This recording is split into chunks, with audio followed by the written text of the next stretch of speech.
is In Demand, Scotland's biggest evening show. Let's hear it.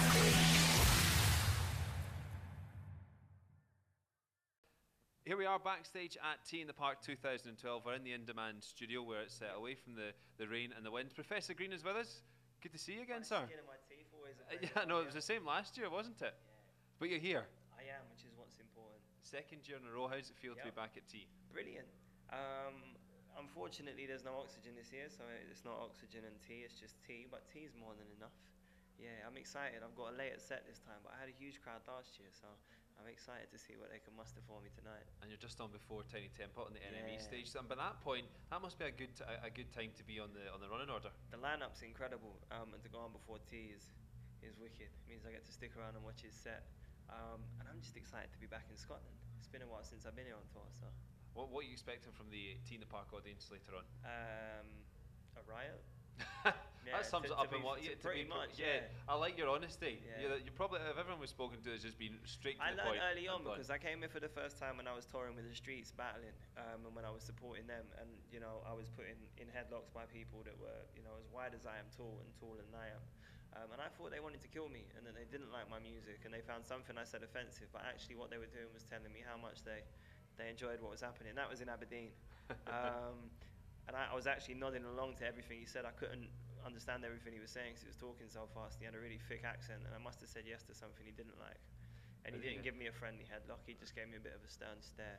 It's a sign of affection. That's what it is. A roundabout way of doing it, perhaps.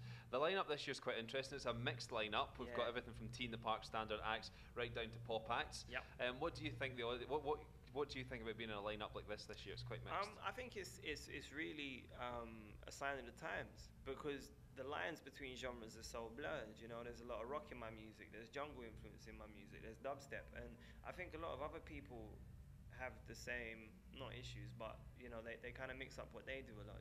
Like what Florence does is, where would you put it?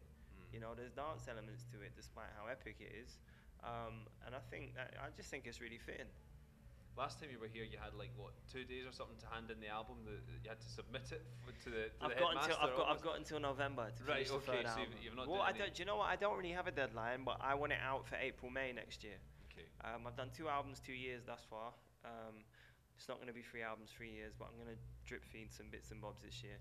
But I want it out next April, May, so to do that I need to deliver it by November. And when you're on the road just now doing festivals, and I know you're quite busy in Europe as well, doing all sorts of stuff, Ibiza Rocks, etc. Are you writing as well? Are you getting ideas? And I don't really use paper much. I've just got a phone full of voice notes that I record, when I'm walking down the road, walking my dog, and people look at me and think I'm a psychopath, because I'm walking down literally singing things and saying things into my phone while walking a Staffordshire Bull Terrier.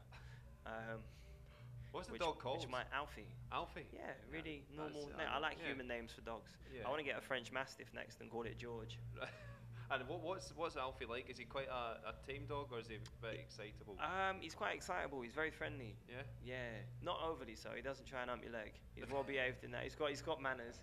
But he, well trained, well done. Yeah, no, he's good. He's 5 this month, actually. There you go. Got to get him a birthday present. You better not forget about the dog's birthday. It's going to be bad times. Well, there you go. I didn't know that there was a dog in Professor Green's life. You learn something new every day. My little boy, it's like having a child that never grows up. That's true, yeah. He's never going to learn to feed himself.